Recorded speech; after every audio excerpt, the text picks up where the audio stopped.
Vamos então dar início ao primeiro painel político, reformas liberais, como o Estado pode ser eficaz sem aumentar tributos.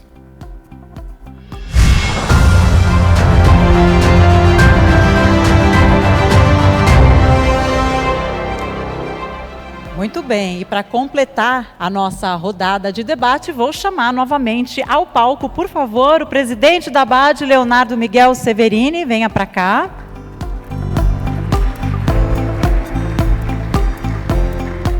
Na sequência, convido o deputado Domingos Sávio, do PL Minas Gerais, por gentileza. Venha para cá também o deputado Luiz Carlos Rauli, do Podemos, do Paraná.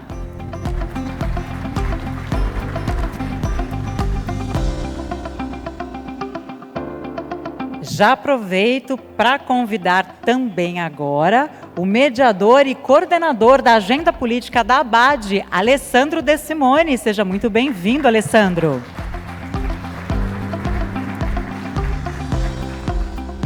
Também convido o mediador e assessor parlamentar, João Henrique Rummel. Seja muito bem-vindo, João.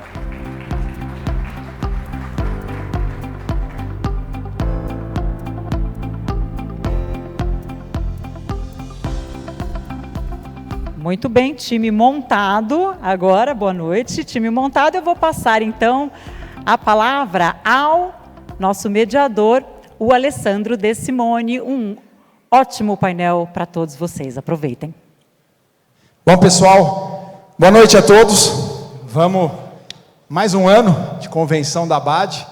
Obrigado pela confiança, agradecer por estar aqui e poder bater um papo de alto nível com nossos colegas deputados federais, com o João, né, nosso presidente Leonardo.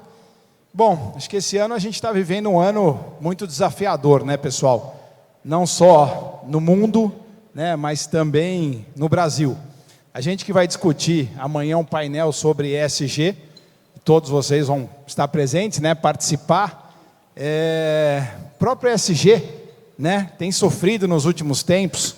Pega a guerra da Ucrânia com a Rússia, pega os indicadores de desmatamento e tantas outras questões, né? Pega o exemplo que o Raul deu, né, da criança que entrou no colégio lá em Cambé, né, hoje, né, e assassinou outra pessoa. Então, acho que tem muitas reflexões para a gente fazer que impactam não só nos nossos negócios, mas na nossa vida. E uma delas, que impacta diretamente, é discutir, né, o tamanho do Estado brasileiro e a reforma tributária. Então, mas para a gente contextualizar, e aí vou pedir permissão para os nossos colegas deputados, eu vou pedir para você, João, por favor, comentar um pouquinho como é que está o cenário político no Brasil, porque a gente de fora, né, enxerga aqui uma certa queda de braço entre o legislativo e o executivo, né? E o que nós gostaríamos, na verdade, é que o legislativo fizesse o papel dele, que é legislar, e o executivo o papel dele, que é, né, gerir o Estado brasileiro. E nem sempre isso acontece.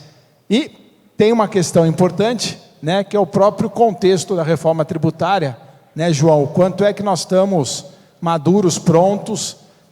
Queria te ouvir sobre a sua crença, né, na aprovação da reforma, no ambiente político para isso também. Então, conta um pouco do cenário e depois o ambiente para aprovação da reforma tributária. Bem, boa noite, mais uma vez estar aqui com vocês, e nessa oportunidade de poder falar e estar com nossos chefes aqui, os parlamentares, dentro desse trabalho. Eu acho que, como a gente já colocou, o Brasil está num processo de consolidação da democracia. E nós estamos vivendo hoje um fato muito importante, que é o fortalecimento do Congresso Nacional. Hoje nós temos um Congresso que está se fortalecendo, está diminuindo a quantidade de partidos, vão consolidar cada vez mais, e cada partido vai ter que ter uma identidade ideológica. Ele vai ter que ser de esquerda, ele vai ter que ser de direita, ele vai ter que ser de centro-esquerda, ou de centro-direita. Ele vai ter que ter uma identidade, ele vai ter que ter uma ideologia nisso. E cada dia está consolidando. E essa diferença hoje, que nós temos hoje de ter um Congresso onde mais de 50%, quase 70% dele é de centro, centro-direita, onde nas votações já realizadas na Câmara, tá certo? A gente já pôde observar que nós temos aí por volta de 130, 140 parlamentares de esquerda, nós temos por volta de 110, 120 parlamentares de direita, e nós temos aí 250, 260 de centro, principalmente de centro-direita. E por que eu estou colocando isso dentro dessa conjuntura? Quer dizer que hoje não adianta ter um presidente de esquerda, que ele não vai conseguir passar uma pauta ideológica. Ele não vai conseguir jogar para o Congresso e se impor simplesmente porque ele é o presidente da República. E por que ele não vai se impor? Porque o Congresso, a cada ano que passa, a cada legislatura que passa, ele vem se fortalecendo, ele vem se apoderando dentro do poder que é dele. Então, olha só, se a gente olhar o Raul, que já está há muito tempo no Congresso, tá certo? Ele lembra que no século passado, a pauta era votada somente medida provisória.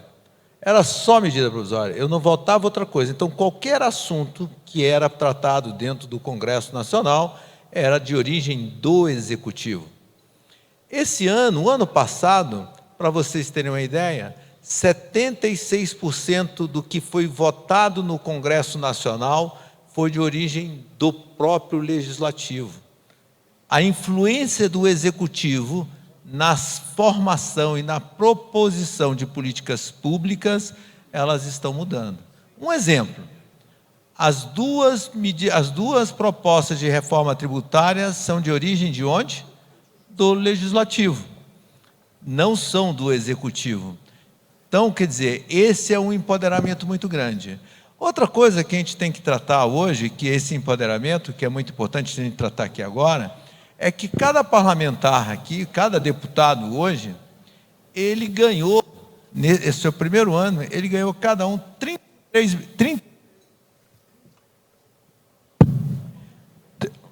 33 milhões de reais de emendas impositivas. Tá certo? E o que são as emendas impositivas? Ele vai poder alocar o recurso e o presidente, o ministro, não vai poder interferir na escolha dele e vai ser obrigado a aplicar, sob pena de responsabilidade. Então, eu vou poder alocar o meu recurso numa estrada, numa escola, num hospital, e não vou precisar mais falar que foi o presidente que me deu, que foi o ministro que me deu esse recurso. Eu vou poder falar que fui eu que coloquei. Fui eu que fiz a emenda, fui eu que coloquei. E o que depende disso? Qual a influência disso nesse momento? Cada vez menos eu preciso menos do Estado, menos do Executivo para fazer políticas públicas e fazer esse debate. Então, quer dizer, esse é um momento muito importante que a gente está vivendo na política nacional.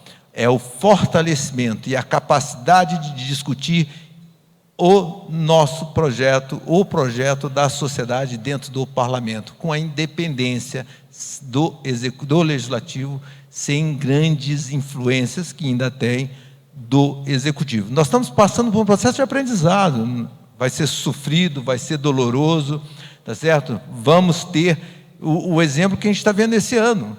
O legislativo não votou quase nada, tá certo? Votou muito pouco dentro da prática, a não ser aquilo que era obrigatório ou era de momento exato, porque é um aprendizado, nós estamos adaptando como é que vai ser esse novo processo, e esse novo processo é de fundamental importância à participação da sociedade. A gente só vai ter um bom debate, um debate forte, e que a gente vai poder tomar decisões que realmente representam a sociedade, se esse debate foi feito através dos parlamentares, dos nossos representantes, com todo o apoio técnico e dos impactos regulatórios que a gente possa dar para o parlamentar. Então, eu acho que o momento que a gente está vivendo hoje é exatamente a consolidação desse processo, é a consolidação desse envolvimento do parlamentar com a base diretamente e com a sociedade que demanda. Olha só, vou só colocar uma coisa. Hoje, a reforma tributária, todos esses aspectos que nós estamos temos que legislar, que estamos discutindo, que a gente está criticando, que é um problema da dificuldade de empreender, nós temos que lembrar que é o seguinte: a maior parte da legislatura, dos marcos legais que nós temos, eles foi feito em época de exceção, ou foi na época Vargas, ou foi no regime militar. E está na hora da gente repensar isso. Qual o tamanho do Estado que nós queremos dentro da nossa empresa? Qual é o tamanho das decisões monocráticas que são tomadas pelo Estado e não pelo parlamento? Tá certo? Porque quando eu faço uma lei e mando para a regulamentação, tá certo? É um pequeno grupo, que funcionários públicos que vão defender a forma dele fazer, a forma dele fiscalizar, da forma dele multar e dele cobrar isso. Então, é uma coisa que a gente precisa pensar e conversar. Por isso que nós estamos num momento interessante. Quanto à reforma tributária, eu sinceramente acho que hoje é a única pauta de assunto com a sociedade que o Congresso tem, seja ela na Câmara, seja ela no Senado, e que os parlamentares precisam apresentar solução para a sociedade. É um tema polêmico, que agrada a uns e não agrada aos outros. Pode pegar aqui, pode pegar ali. Mas eu acho que o Congresso está numa situação bastante complicada. Ele precisa apresentar resultados e coisas que impactam a sociedade. E, nesse momento, o tema que nós temos de grande relevância é a reforma tributária. Então, a possibilidade dela passar como uma mensagem para a sociedade, que nós estamos mudando, melhorando o Estado para solucionar os problemas da sociedade, nós temos uma grande possibilidade desse ano ver essa reforma tributária passar. Obrigado, João. Eu vou aproveitar seu gancho.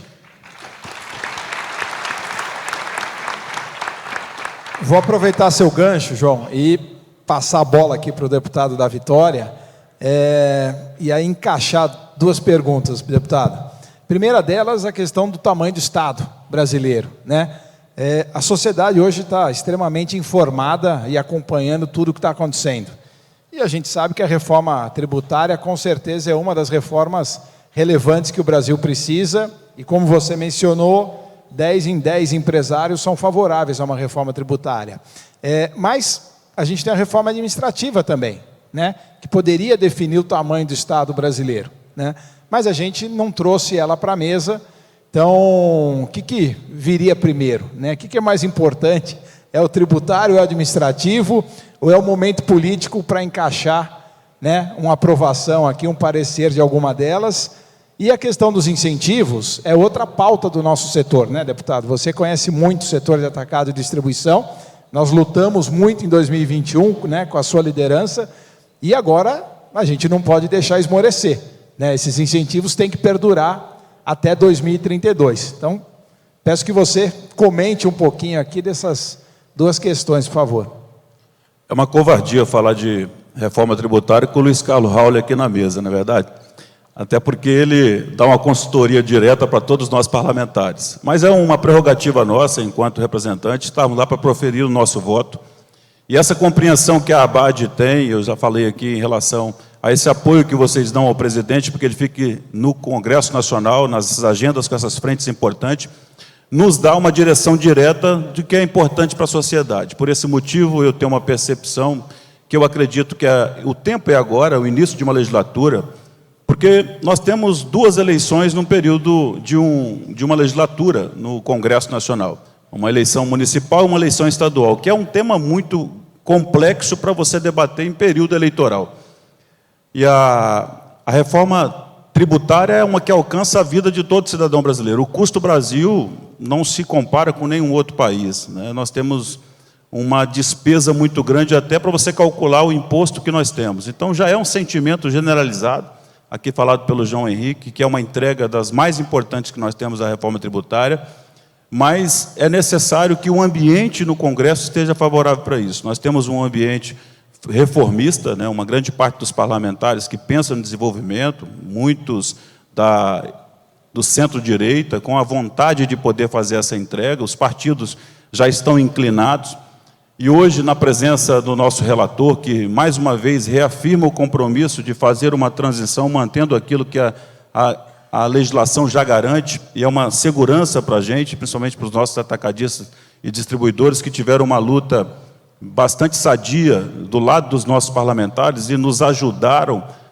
a convencer o Congresso Nacional da importância de manter os nossos incentivos até 2032, ele, mais uma vez, reafirmou, garantindo que a gente mantenha lá. A reforma administrativa, a gente precisa também promovê-la num tempo desse.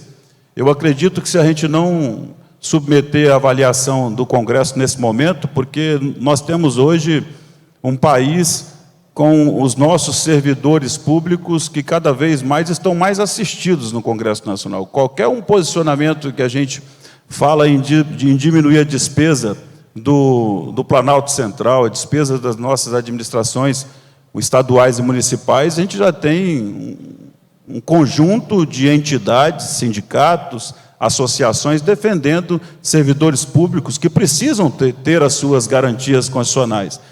Mas são muitas garantias em que não cabe no tempo hoje do Brasil. A gente precisa enfrentar isso e ter a segurança de poder promover essa entrega para o país. Se nós não promovermos uma reforma administrativa, o Brasil não aguenta mais. Nós precisamos tornar também o serviço público eficiente.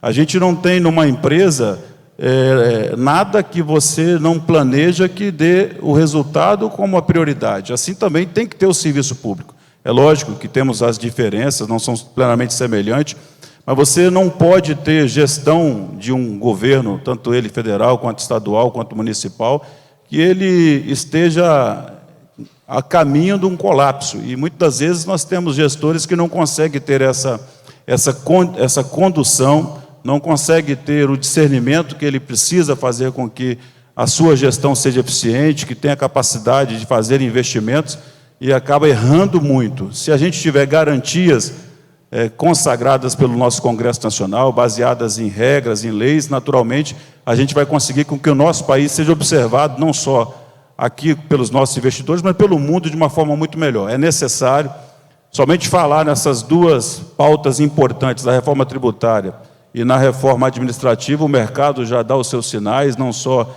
interno quanto externo, e eu acredito que a gente precisa ter o apoio dessas entidades como a ABAD, que é muito forte, muito importante, para dialogar com aqueles que são legitimados no Congresso Nacional, pela prerrogativa constitucional, de poder pautar essas propostas. Nós já tivemos, na legislatura passada, uma possibilidade de ter a discussão da reforma administrativa, e eu acredito que esse é o tempo. Aqui falado pelo João Henrique, eu também tenho um sentimento que o parlamento se fortaleceu muito, eu acredito que o momento é de debater essas coisas que são de interesse da sociedade é nesse momento, e o governo precisa também ter a percepção, ter a sensibilidade e entender a vontade da sociedade, até porque é para isso que nós estamos lá, representando aqueles que acreditam no nosso trabalho, e é muito importante, as agendas que a ABAD faz, e todas as entidades aqui, a gente não consegue fazer nada que a gente possa ter segurança jurídica para que as regras possam garantir se a gente não tiver o Congresso Nacional ao nosso lado. Então, momentos como esse, nessa convenção, momentos como a vida cotidiana do nosso presidente, daqueles que representam, está do lado do Congresso Nacional, podem ajudar a gente promover essas mudanças necessárias, essas reformas necessárias que nós temos. Eu nasci, e acredito que nasci para ser otimista, ser entusiasta, eu acredito. E quando você passa a acreditar, as coisas acontecem, Assim, muitos não acreditavam que nós pudéssemos promover a renovação desses incentivos fiscais, e toda a minha agenda no Congresso Nacional, Domingos Sávio, ela é para que a gente possa fazer com que o nosso presidente, aqueles que são atores importantes, que são relatores, eles possam dar celeridade e promover logo essa reforma. Se a gente conseguir fazer com que a Câmara entregue nesse período agora, antes do nosso recesso, naturalmente a gente tem uma grande missão cumprida.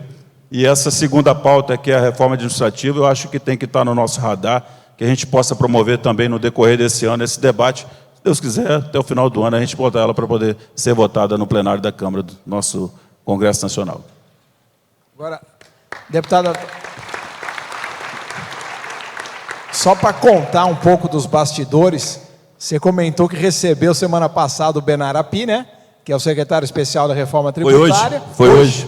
E o deputado Aguinaldo, que é o relator, E o Reginaldo Lopes, presidente. E eles falaram que vão garantir no texto da reforma tributária prorrogar os incentivos até 2032. Fiz questão de gravar, vou mandar o vídeo para a Abade aqui para ficar mais testemunhas. Foi na Assembleia Legislativa hoje. Eles me reafirmaram garantir o que está constituído em regra e manter na transição toda a segurança jurídica que a gente constituiu para os nossos incentivos fiscais, que é vital para o nosso Estado do Espírito Santo. E lembrar também que é um dos 14 pontos que a UNEX defende arduamente aí na reforma tributária. Um deles é a vitória que a gente obteve em 2021 sobre a lei complementar aí 186. Basicamente é isso, né? Bom. Sim, obrigado, deputado. Bom, deputado Domingos Sávio, nosso presidente da Frente Comércio e Serviço, tivemos semana passada juntos, né? E o Raul também, né? No mesmo evento. A sede arrecadatória, né, Domingos, do governo esse ano começou com tudo, né?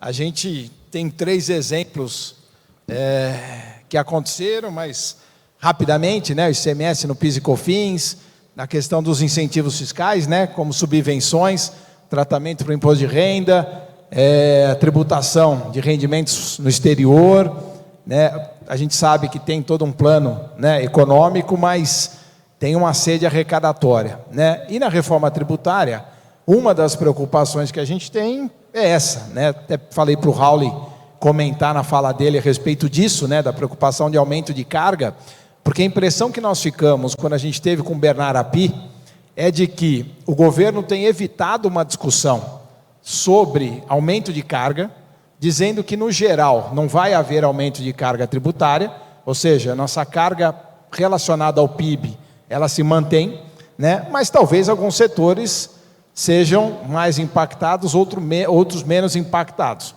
E isso é um cuidado que a gente tem que ter na reforma. Além disso, a própria questão temporal, né, deputado Domingos, que é um fator que para a gente também é relevante, né? Para que a gente, como entidade de classe, possa ter algum tempo hábil para a gente poder conversar, né, com a Frente de Comércio e ter, né, condições de eventualmente corrigir alguma questão do texto, alguma emenda, algo que possa ser feito como contribuição, né, do segmento para a reforma tributária.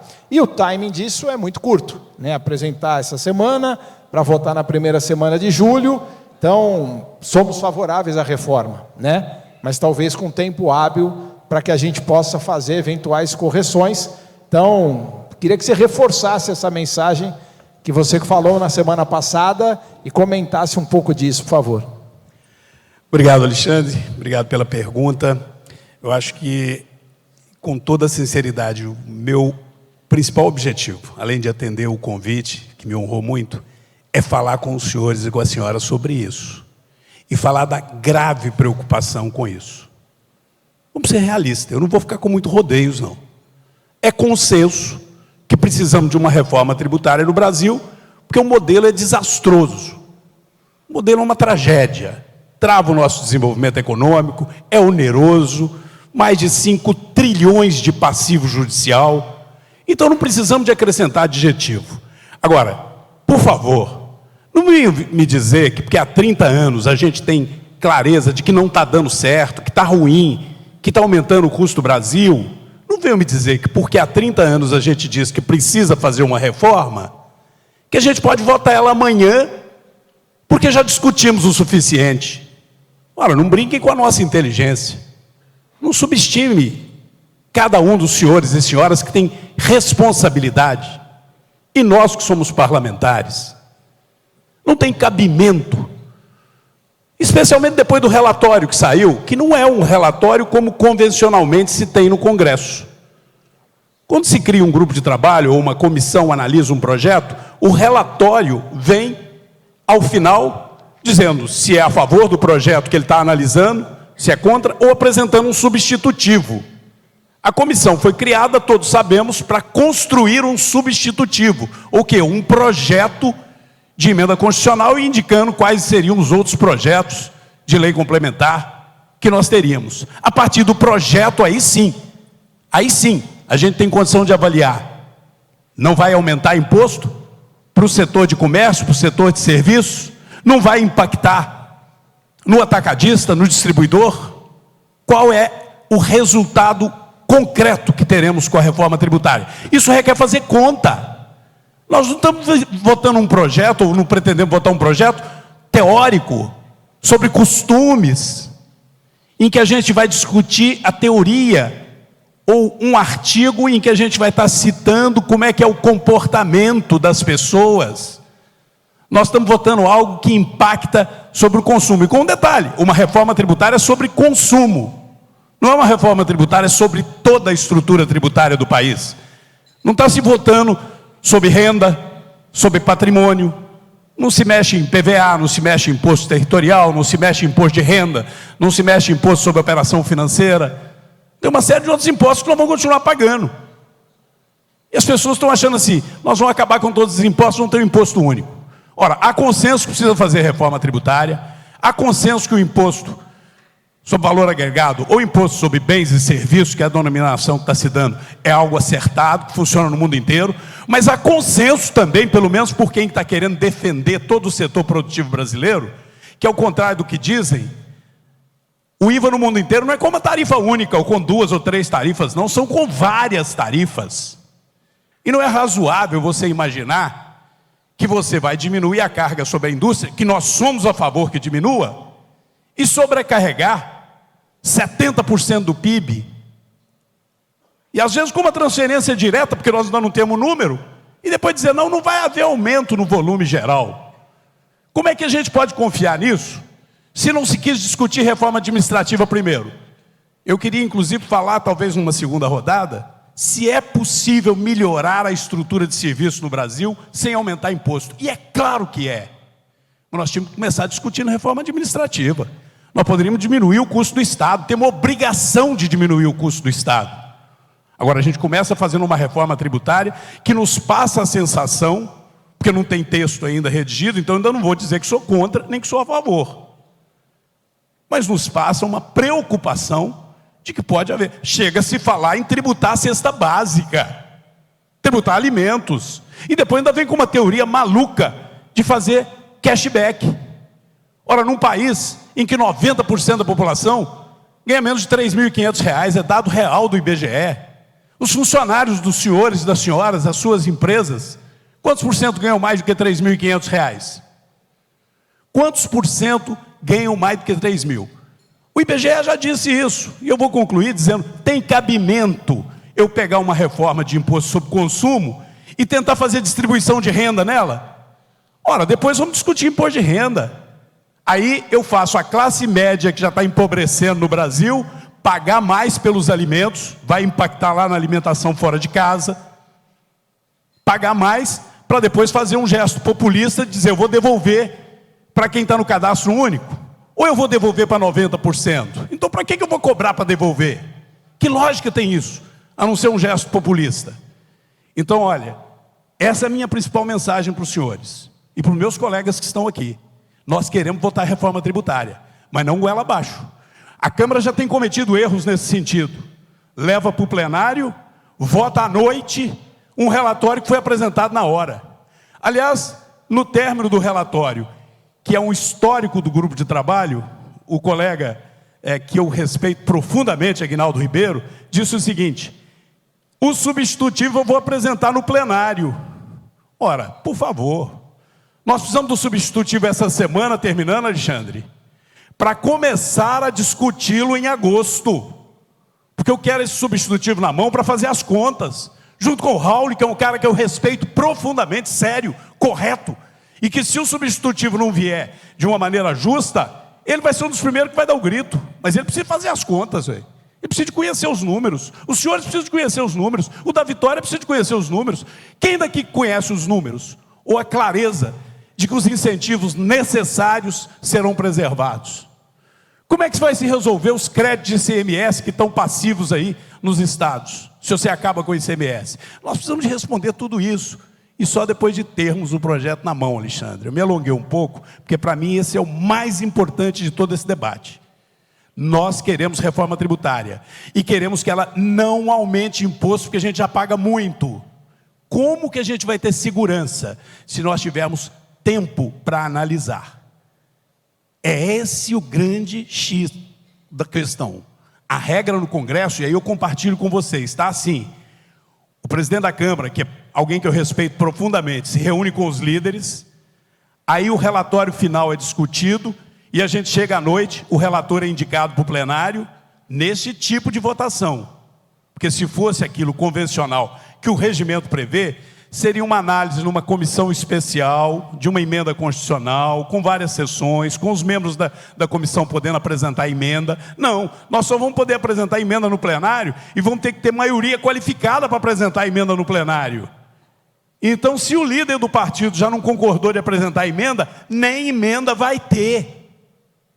E se vier de uma maneira que não nos atenda, nós vamos ser literalmente engolidos. Então, da Vitória, eu sinto que é nosso dever, e eu já fiz esse apelo ao Arthur Lira, acho que ele está começando a se sensibilizar, de que não dá para vir com essa história de votar na primeira semana de julho. Vamos colocar esse relatório na rua agora, para o Brasil inteiro conhecer, vamos fazer conta, e no início de agosto a gente começa a discussão. Desculpa se eu me alonguei, mas é a minha missão aqui com vocês. Obrigado, deputado.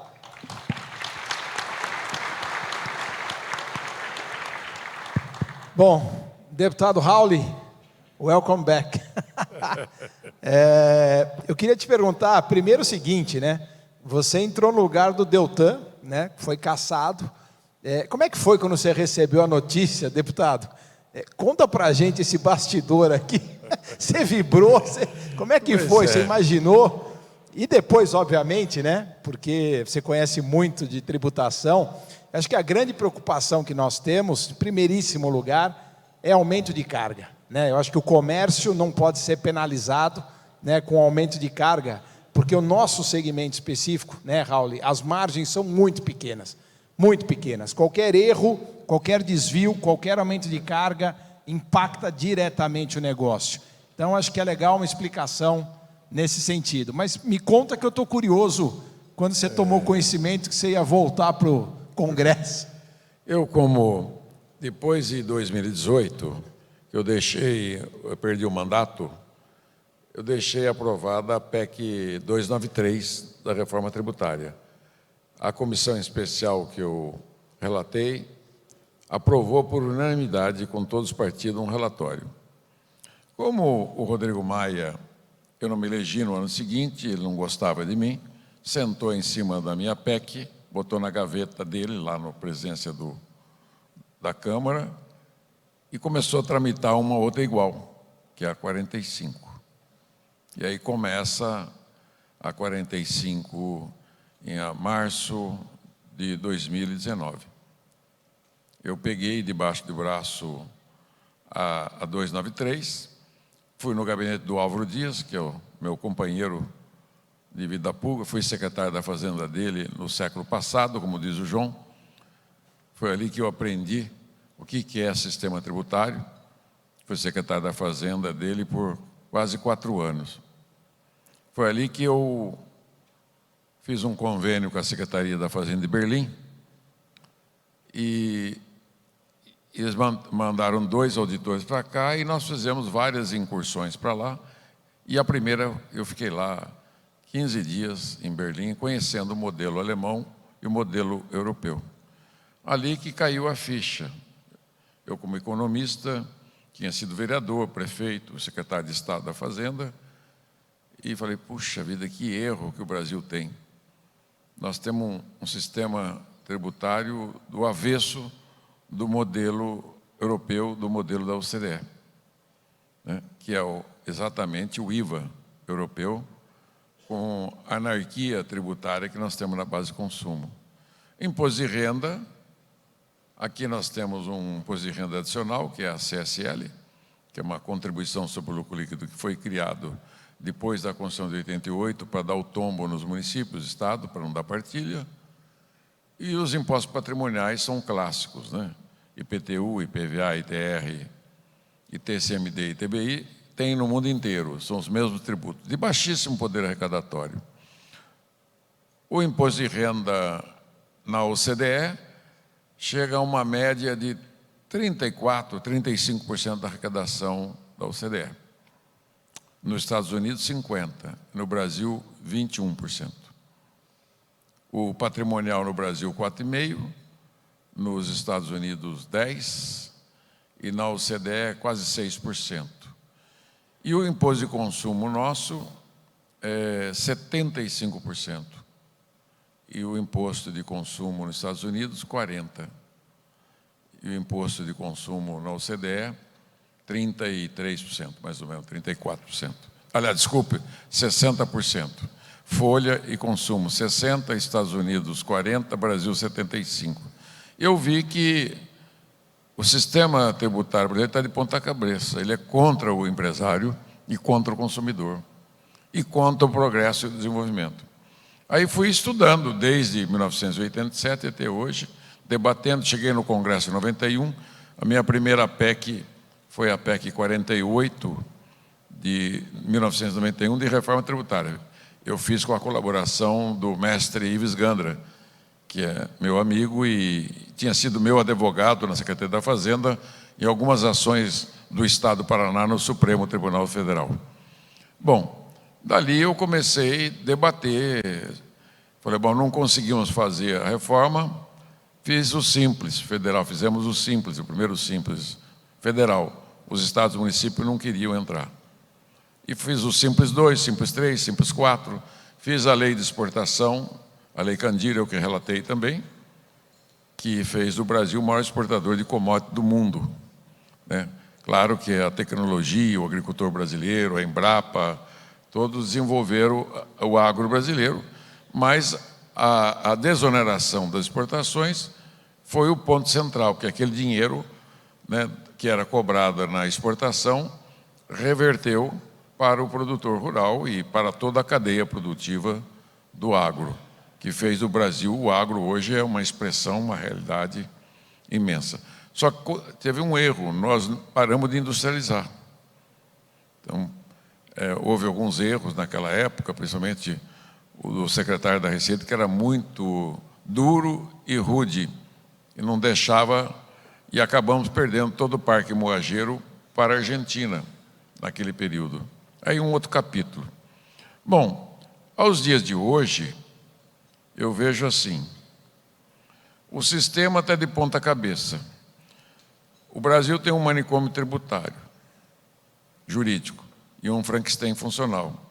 A mortalidade de empresa é a mais alta do mundo. O contencioso tributário do Brasil é 90% do contencioso tributário do mundo. A inadimplência, a dívida ativa das empresas com o governo, chega a 4,5 trilhões de reais, 45% do PIB. O contencioso a 7,5 trilhões, 75% do PIB.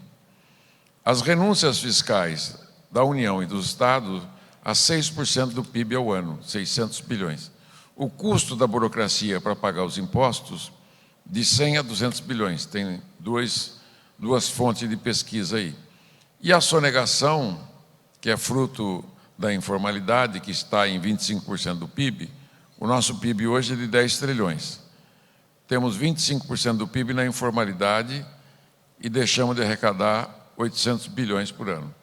O governo está se matando para arrumar de 100 a 200 bilhões e tem 800 bilhões sonegados no país.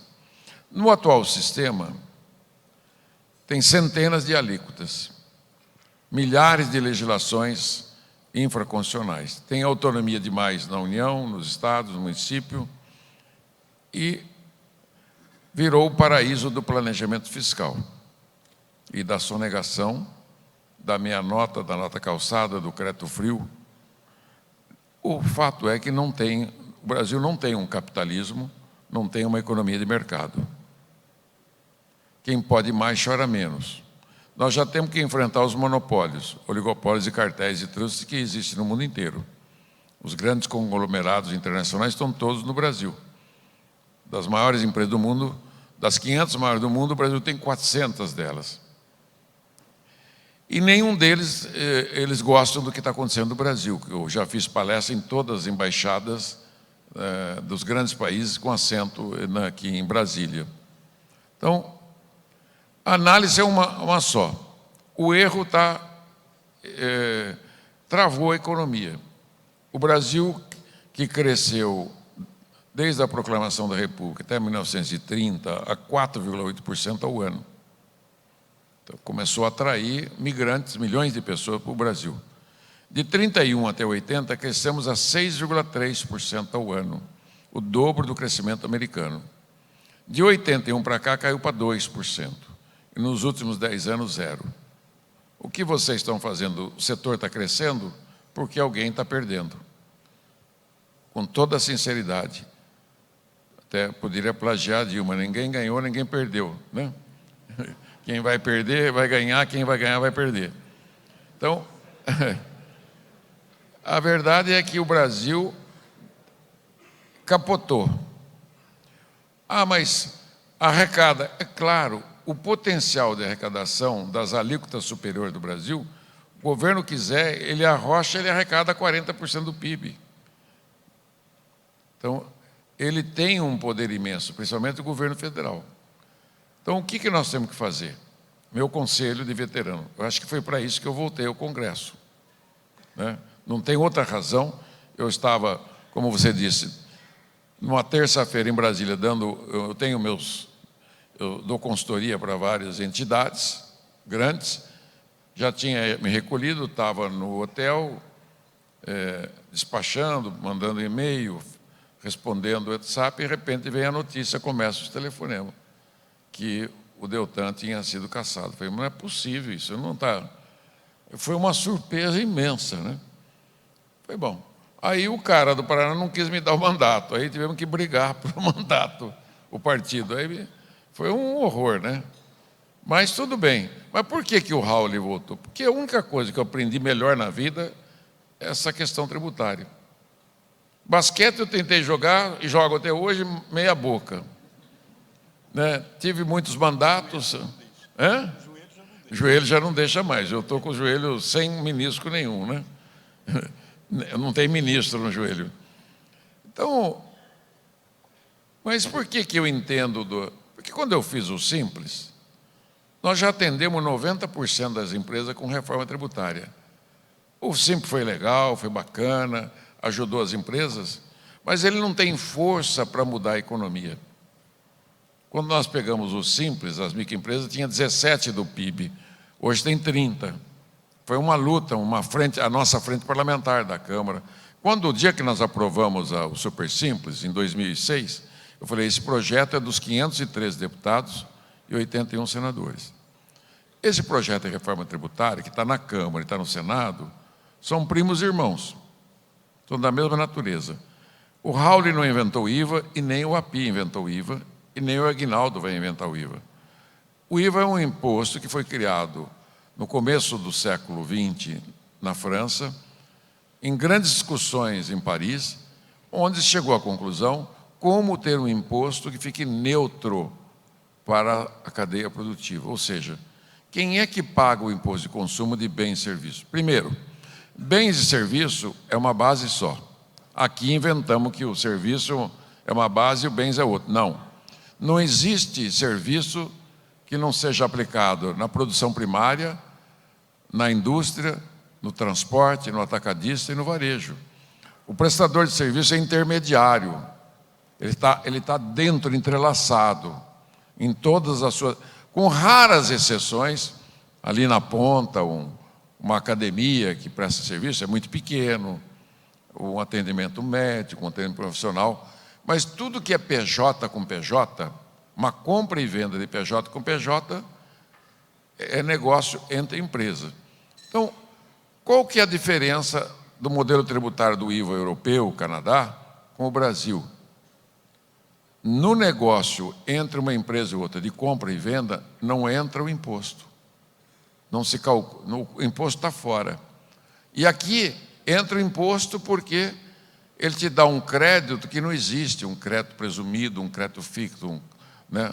E você acaba, o fiscal entra na tua empresa e não sai nunca mais. Então, você está com a corda no pescoço, o fisco faz de conta que fiscaliza, não consegue pegar, é um gato e rato sem fim, com milhões, todo dia tem bilhões de operações acontecendo. Qual que é a lógica, o raciocínio do IVA? O produtor comprou insumo, produziu, vendeu. O que ele comprou, ele se acredita. Hoje ele não se acredita de nada. De nada. Eu sou produtor rural, não acredita de nada. Ele está lá micado com 12% de créditos, porque ele é não contribuinte. Então, a indústria compra do produtor, não pode acreditar, porque a Receita Federal e o Estado não dão crédito do produtor. Aí começa a sobrecarregar o sistema. O ICM é 18, não é 18, é 18 sobre 82, dá 22. Começa uma série de mentiras, né? A alíquota por dentro. Então, é uma fraude do governo para os empresários se defendem, vão buscar benefício fiscal, porque a Câmara Municipal é fraca, ela concede incentivo para qualquer pressão, o prefeito também. A Assembleia Legislativa também. Aqueles grupos de pressão maior levam vantagem, o resto não leva. E o Congresso também já entrou na dança, só este ano tem 430 bilhões de renúncias fiscais. Mas quem é que paga a renúncia fiscal? Quem que paga? Ué, o Estado deu incentivo fiscal para uma empresa, quem é que paga? O consumidor. Eu deixei de pagar o imposto, mas vendi. Quem é que paga o imposto? Quem é que paga? Já está pago pelo consumidor. Então, nós temos que mudar o plano de negócio. Vocês estão marcando passo, o Brasil está marcando passo. O IVA está aí. O Aguinaldo não vai fazer um relatório diferente do que ele fez na comissão mista. E não vai ser diferente do que está na 110. Tá? E não vai ser muito diferente do que está no projeto original. Quem que é o consumidor de bem e serviço? É uma pessoa só, não tem dois consumidores, um só. Então, eu penso assim, pensa comigo. Vamos fazer uma economia de escala. Eu tenho 5 produtos ruins, o ISS, ICMS, IPI, PIS e COFINS, que junto responde por 40% do meu faturamento. Eu posso trocar esses 5 produtos por um, de cobrança eletrônica imediata, sem pôr a mão no imposto, ninguém põe a mão no imposto. Hoje a empresa, nota de entrada, nota de saída, lança no livro, no final do mês, aquela parafernália, faz a apuração, faz o AGR, faz o DARF para pagar o seu imposto. Usa crédito, não usa crédito, glosa crédito, não glosa crédito, o crédito da luz não pode pôr, o crédito telefone do escritório não pode. Bom, um sistema de universal, tudo gera crédito. Desde do agricultor que vai receber de volta, a indústria vai receber de volta, o comércio e serviço vai receber de volta. Ah, mas o serviço não tem crédito. Não tem importância. Não é você que vai pagar o imposto.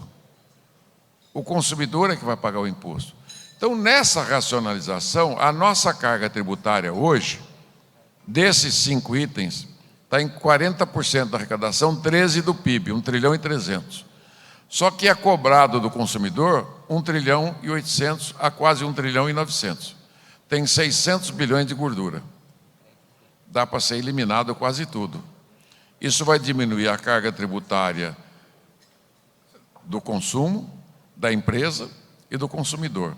Então, o consumidor vai ter um imposto menor, a empresa menor, vai ter uma concorrência justa, não vai mais negociar com outra empresa com imposto no meio. Porque quando você senta para negociar com uma empresa, você não sabe se ela teve benefício fiscal, se ela pagou imposto, você tem todos esses sinões. Então, o IVA é um imposto solução. Ele é usado no mundo inteiro há mais de 70 anos, em 173 países. Então, não tem muito o que temer. Eu não vejo nenhuma preocupação com um temor. Quer pegar a redação, pega, pode olhar. Os advogados que são bons de fazer a lei não enxergam esse movimento econômico que eu falo.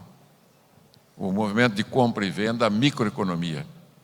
Os macroeconomistas não entendem de microeconomia como é que é a formação de preço relativo da economia.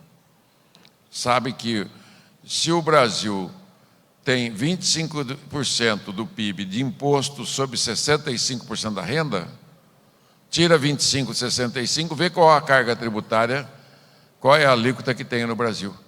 Vou repetir. O PIB é 10 trilhões.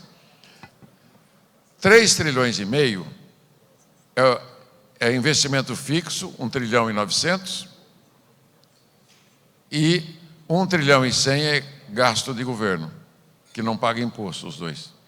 Então, todo imposto é recolhido dos 65% do PIB.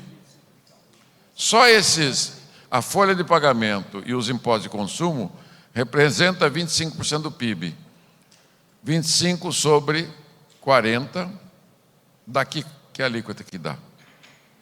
É isso que está em discussão, por uma alíquota de 20%, 25% por fora. Ninguém vai perder, todo mundo vai ganhar. Estou falando com conhecimento de causa. Quer pôr os teus economistas para discutir comigo, pode pôr em particular, em grupo, em live, pode pôr no congresso, em qualquer seminário, aqui em qualquer lugar do mundo. Tá? Eu posso dizer a vocês, o que está sendo proposto é uma solução, não é um problema. Agora, tem desconfiança? Claro.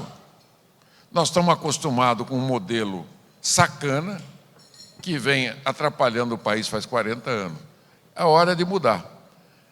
Eu estou pedindo assim, o meu projeto que eu deixei aprovado na Câmara é bom, o de 2018.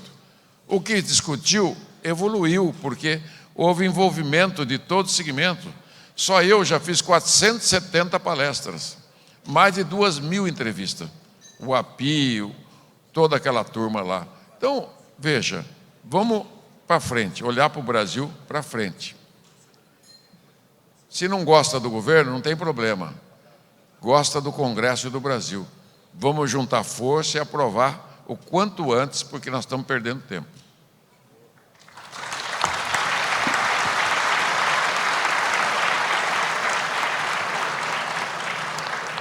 Obrigado, deputado. Léo, por favor, fica à vontade aqui para fazer seus comentários. Bom, quem sou eu para falar diante de uma aula como essa aqui que a gente teve, né?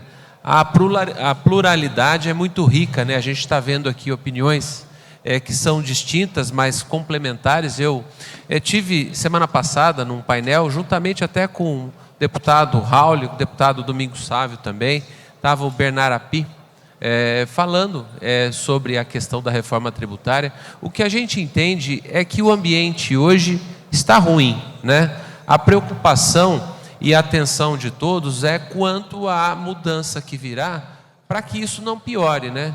Eu reforço em qualquer meio em que eu estou falando, debatendo, que a guerra fiscal não é boa, né? E a guerra fiscal é o fato de você pegar uma maçã no pomar do vizinho e achar que está levando vantagem, só que tem 10 outros vizinhos pegando 10 maçãs do seu pomar e você não está vendo. Você está feliz com aquela que você pegou e você está perdendo 10. Então essa clareza a gente precisa ter dentro de um ambiente logicamente seguro, né? Porque benefícios foram conquistados e incentivos também, a duras penas e convalidados aí há 2 anos, e a ABAD capitaneou essa estratégia. Essa atenção precisa ser tida porque os benefícios foram conseguidos com contrapartidas de empregabilidade, com contrapartida de investimento também. Tudo isso precisa ser muito bem ponderado, né? O que você sempre fala, Lê, que eu me lembro bem, é o cuidado que a gente precisa ter, em primeiro lugar, com a segurança jurídica, né? De que forma que isso vai estar regulamentado e de que forma que nós vamos fazer a conta gráfica, né? Dos créditos, dos benefícios que virão ao longo da cadeia durante o período de transição. Então essa clareza precisa estar muito bem colocada no texto da reforma, que com as diretrizes a gente entendeu que muitos princípios que a UNEX defende foram respeitados. Então eu vejo assim, que a discussão precisa haver, a discussão precisa ser em cima, de fato, aí, do texto da reforma, e a gente tem que avançar nesse ponto, que eu acho que vai ser um benefício para nós, como muito bem disse aí o deputado Luiz Carlos Raul. Eu tenho certeza que isso vai ser um avanço muito grande para a sociedade. A Abra está sempre colocando a posição dela com relação a atenção que ela tem sobre a cesta básica e sobre os produtos de primeira necessidade, como alimentos, produtos de higiene, de cosméticos, higiene pessoal e limpeza, e que não podem entrar numa mesma conta que os outros produtos, dada a necessidade básica que as famílias possuem em cima dessas características, né? Eu tenho certeza que com o texto, com a regulamentação, vai muito se discutir sobre isso, para efeito de constar, né, um benefício de fato aí para as famílias de baixa renda que tanto precisam desse abastecimento, né? E a indulgência a gente pondera da forma como deve ser ponderado, e os produtos nocivos aí à saúde e ao ambiente também vão ser ponderados da forma como tem que ser também. Então, basicamente é isso. A UNEX está muito presente. Eu quero ressaltar aqui o trabalho do nosso presidente da Frente Parlamentar de Comércio e Serviços, que a partir desse ano tem uma recorrência, tem uma agenda, uma rotina de almoço semanal lá em Brasília, e qualquer um de vocês aí, empresários, amigos do setor, que estiver em Brasília nas quartas-feiras, seria muito bom recebê-los lá para uma discussão, para ouvir o que os parlamentares têm a dizer. Esses almoços são conduzidos pela Frente Parlamentar de Comércio e Serviços de Fato, e angariados aí pela UNEX, que prontamente vê o trabalho dos deputados frente às nossas demandas, né? A gente está vendo o crescimento que a nossa frente parlamentar está tendo, no sentido de ser ouvida. Fato é que a gente tem tido essas aprovações aí que foram muito importantes para o setor, e eu tenho certeza que o ponto hoje de discussão é esse, justamente a gente avançar na questão tributária, não se esquecendo de uma reforma administrativa que a gente sabe muito bem o peso dela. Da mesma forma que a gente tem as contas aqui tributárias, a gente também tem as contas administrativas, né? A gente sabe o tempo médio, né, de recebimento que um servidor público tem a partir da sua efetivação em termos de salário, de pensão e aposentadoria também. A gente sabe que existe uma distorção aí, mas tudo vai ser corrigido aí ao longo do tempo, e tenho certeza que eu acho que todos aqui colocaram os pontos aí que precisavam ser colocados. Vou passar de volta a palavra para você, Ale, para você fazer o encerramento. Legal, obrigado, Léo. Boas palavras, e resumiu muito bem, né, o que a gente tem discutido sobre a reforma tributária. A gente leu o relatório que foi apresentado semana passada pelo grupo de trabalho da Câmara dos Deputados, né? Tivemos algumas evoluções, como por exemplo a questão da cesta básica, né? As primeiras propostas do governo eram de uma alíquota única, e não importa qual era o produto, né? Hoje a gente já está discutindo alíquotas diferentes para alimentos, para saúde, para educação, né? E para outros pontos.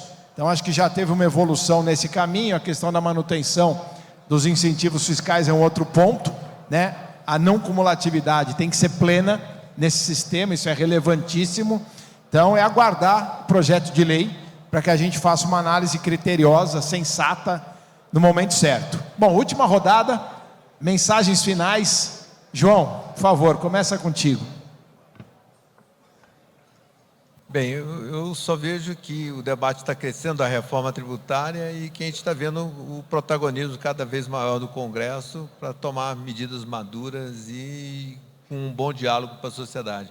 Então, eu acredito que esse é o momento de uma participação efetiva da sociedade junto aos parlamentares para ver esse impacto e essa solução, não só da reforma tributária, mas como da reforma administrativa e também pela reforma do próprio papel do Estado dentro das empresas. Eu acho que esse é o momento oportuno, que a gente está tendo uma grande oportunidade, tá certo, de fazer isso, e é um ano bom e que nós vamos ter a oportunidade de fazer. Deputado da Vitória, obrigado mais uma vez pela participação, apoio irrestrito ao nosso segmento, e por favor, a palavra está contigo. Me congratular mais uma vez aí com essa 42ª convenção. Agradecer a oportunidade de estar presente aqui nesse importante evento e continuar otimista. Fazer aqui um apoiamento aos nossos parlamentares. É bom que nós possamos ter pensamentos diferentes, posições diferentes, mas no Congresso, quando a gente quer também tudo, é demorado. Importante que a gente possa aproveitar essa oportunidade debruçar sobre essas pautas importantes, promover as mudanças necessárias. E é muito bom ouvir o Raul, muito bom ouvir o nosso Domingos Sávio, até porque com as suas posições, mas também a gente acompanha o Raul aí há muitos anos já debatendo sobre esse tema. E o Brasil precisa se adequar aos países desenvolvidos, nós precisamos virar essa página desse passivo que nós temos com a sociedade. Nós precisamos aproveitar o momento para entregar essas reformas necessárias e importantes. Eu acredito que vou viver junto com vocês, me colocar aqui ao lado da Abade e parabenizar mais uma vez o Leonardo, que faz jus a essa representatividade, a essa presidência que vocês dão a ele. E hoje ele parece um parlamentar no Congresso Nacional, porque periodicamente ele está lá junto conosco nos almoços da FCS, mas também junto às nossas outras representatividades. Muito obrigado e conte conosco. Léo, vou te deixar por último, para você fechar. Deputado Domingos Sávio, obrigado mais uma vez. Parabéns pelo seu trabalho à frente da Frente Comércio e Serviço, sede nova lá em Brasília, né? Parabéns, por favor. Obrigado, Alexandre. Obrigado, Leonardo, Leonardo Miguel e a todos vocês. Frisar mais uma vez, eu sou a favor da reforma. Qual reforma? A reforma que seja boa para quem empreende, para quem recolhe os impostos, muitas das vezes paga porque ainda nem recebeu o que vendeu e já recolhe, e que seja boa para o consumidor. Num país em que já é constatação unânime que nós estamos entre as maiores cargas do mundo e que nós temos um modelo extremamente perverso, complicado, caro para ser administrado, caro para o governo e caro para o contribuinte, a reforma não tem que ser boa para o governo, muito menos para aumentar imposto. Ela tem que ser boa para o empreendedor e para o consumidor. Por isso a minha preocupação é que a gente conheça e concorde, e ache ela de fato boa, e faça as contas, né? Aí eu vou adorar debater com o Raul, mas com as contas, com os números, não a teoria, né? A coisa concreta, objetiva. Eu estava pagando tanto de PIS, COFINS e ISS, passei a pagar tanto. Eu estava pagando tanto de ICMS, de IPI, eu passei a pagar tanto. E isso na cadeia produtiva impactou como, não é? E aí sabe como que vocês vão nos ajudar muito, ajudar o Brasil? Fortalecendo entidades como a Abade. Parabéns a vocês por estarem aqui. Parabéns, Leonardo. Parabéns ao UNEX, a União das Entidades, União Nacional das Entidades de Comércio e Serviço. Se nós temos uma sede lá hoje, estamos trabalhando, isso aí é o chamado lobby legítimo, correto, transparente, em que eu abro o peito para defender comércio e serviço, e entendo que o setor tem que ter esse diálogo com a Câmara, manter lá uma estrutura de assessoramento, a gente chamar a imprensa lá para dentro, chamar todo mundo, olha aqui a gente defende comércio e serviço, aqui a gente defende o atacadista e o distribuidor. E sabe como que eu vou votar a reforma tributária feliz? Na hora que o Leonardo Miguel chegar lá e dizer assim, lemos o texto, fizemos as contas e é bom, pode votar. Na hora que a ABRAS, a Associação Brasileira dos Supermercados, dizer, lemos o texto, é bom, pode votar. Na hora que o setor de transporte, da construção civil e por aí afora, e de serviços, dizer, lemos o texto, fizemos as contas. Por isso que eu insisti que precisa de um prazo. Não é só dizer assim, ó, pode votar que é bom, e depois a gente vê como é que fica. Não, não dá.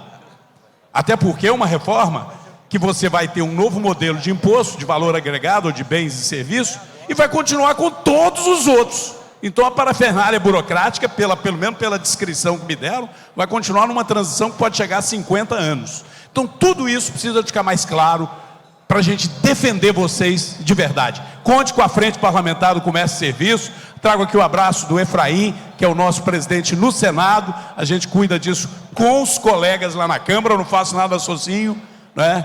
É junto com esses dois parceiros brilhantes aqui e tantos outros que fazem parte da frente conosco. Parabéns pelo evento, sucesso aqui, e vamos manter esse diálogo, porque nós estamos lá para representar vocês. Bom, deputado Raul, parabéns pela volta, pelo retorno, né? Sucesso agora nessa legislatura. E, por favor, as palavras finais. bem rápido.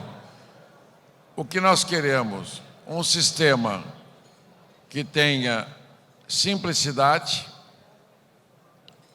que seja eletrônico, a cobrança, não mais analógica, acabar com o ato declaratório, implantar a cobrança automática e o crédito financeiro universal e fazer com que a diminuição da regressividade seja personalizada, não geral.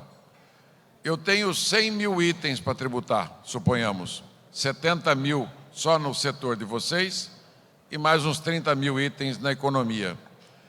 Se eu diminuir a carga tributária, a alíquota, para 20 mil itens, eu tenho que levantar a alíquota do 80. Entendeu? Quanto menos alíquota tiver o sistema, melhor é o sistema. O consumidor, vou repetir aqui, é um só. O que tem que ter como regra de ouro? Não aumentar a carga tributária para a sociedade, que é pacto social. Não mexer na partilha da União, Estados e Municípios, que é pacto federativo. Está dentro do texto da 110 e da 45. O que nós precisamos fazer? Entender que o modelo velho vai morrer. Garantir a transição, os incentivos dados até 32, de acordo com a Lei Complementar 160, está garantido no Fundo de Desenvolvimento e no Fundo de Equalização. 40 anos é para Estado e município mudar da origem para o destino, não tem nada a ver com a sociedade. O ano que vem implanta o PIS/COFINS, vira CBS e o IPI. Se der certo, funcionou, 2025 começa o IBS estadual municipal. Eu defendo que a folha de pagamento, os 20% da folha, mais o Sistema S, mais o Fundo Rural e o Salário de Educação, que soma 20, mais 8, 28, seja todo transferido para o IBS. É só acrescentar algumas alíquotas a mais. Você fica com um sistema único, cobrança única, onde nenhum empresário mais vai ter que pagar o imposto. Nenhum. Nem da agricultura, nem da indústria, do comércio, nem do serviço. O imposto será cobrado automaticamente. É possível isso? É possível isso? Como é que funciona a conta bancária sua? Débito e crédito? Como é que funciona o PIX? Como é que nós estamos na era da tecnologia? O homem está cada vez mais a inteligência artificial e o governo não consegue fazer um sistema para 22 milhões de empresas? Você tem mais de 70 milhões de contas correntes nos bancos. Eu não vejo problema. Um engenheiro do ITA, que é dono de uma empresa há 50 anos em Santa Catarina, que trabalha com vocês, desenvolveu a ferramenta de cobrança 5.0. Nota fiscal eletrônica robusta e sistema bancário robusto. Não precisa de mais nada. Muda. O plano de negócio de vocês, o Brasil vai crescer 5, 6% ao ano. É isso que está em jogo. Não tenha medo. Quando eu aprovei o Super Simples, tinha essa mesma conversa. Que não vai dar certo, que não vai ser isso, e deu muito certo. Deus abençoe vocês.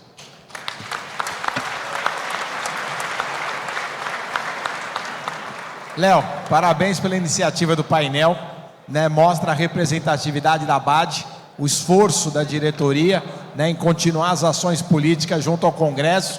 Então, por favor, faz as honras aí de encerrar o nosso painel. Agora vamos ser breves, senão ninguém aguenta também aqui, mas eu quero fazer um justo reconhecimento ao deputado Raul, que no ano de 2003 e 2004 incentivou muito, junto ao governo federal, junto ao Poder Executivo, a correção de uma distorção que estava matando o nosso setor, que era a PIS e a COFINS sobre o faturamento. Então, graças ao deputado federal Luiz Carlos Raul, é que a gente tem hoje uma condição de PIS e COFINS, um débito e crédito, e que faz com que o setor não seja um peso para a cadeia de alimentos.